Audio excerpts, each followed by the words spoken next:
নমস্কার, আসসালামু আলাইকুম। তো বন্ধুরা, বর্তমান আমি গোয়ালপাড়া জেলার মাটিয়া রাজহ চক্রের অন্তর্গত রাজহ গাঁও ডেকডুয়া চরে আমি এখন আছি। এখানে একটা নোটিশ জারি করছে। এখানে দেখেন, সরকারি জমি সংরক্ষিত এলাকা, এই জমিত বিনা অনুমতিত কোনো ধরনের সামাজিক কাম কাজ নাইবা খেতিবাতি আদি করা নিষেধ।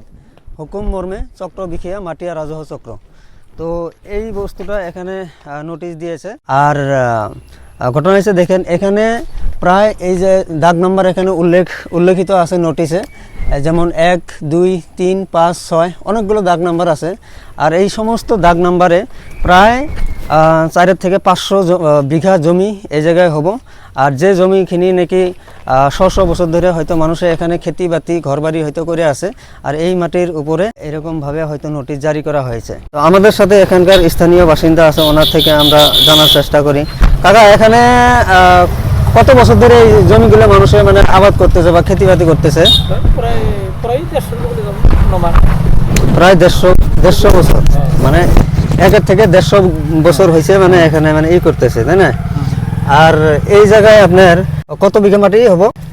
মোটামুটি 450-500 ঘর বাড়ি দিয়ে মানে 450-500 বিঘা মাটি আছে। তো বন্ধুরা, এই হিসেবে বর্তমান আমাদের এদিকের মানে কন্ডিশন। এখন জানি না সরকারে কি করব এই মাটিখিনি।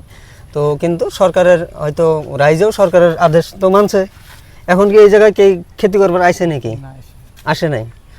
তো কাকা, এই জায়গায় যে মানে জানুনি যে দিছে যে এখানে কোনো ধরনের সামাজিক কাম কাজ না বা খেতিবাতি করা যাব না, তো অনেকের কাছে শুনতেছি যে এই মাটিখিনি নাকি অন্য গোয়ালপাড়া জেলার অন্য জায়গায় হয়তো উচ্ছেদ অভিযান চলছে। ওই মানুষগুলো হয়তো পুনঃসংস্থাপন দেওয়ার জন্য এই জায়গায় মাটি দেওয়ার জন্য হয়তো এইটা মানে বন্ধ রাখছে। তো এই বিষয়ে কিছু মানে সরকারি বিষয়ে কিছু বা কোনো ধরনের উল্লেখ কোনো জায়গায় করছে নাকি? না, ওইটা তো করেনি যে কি অমুক জায়গার মানুষ দিব বা অমুক জায়গার দিব, ওটা তো এখন কাক বা দিব।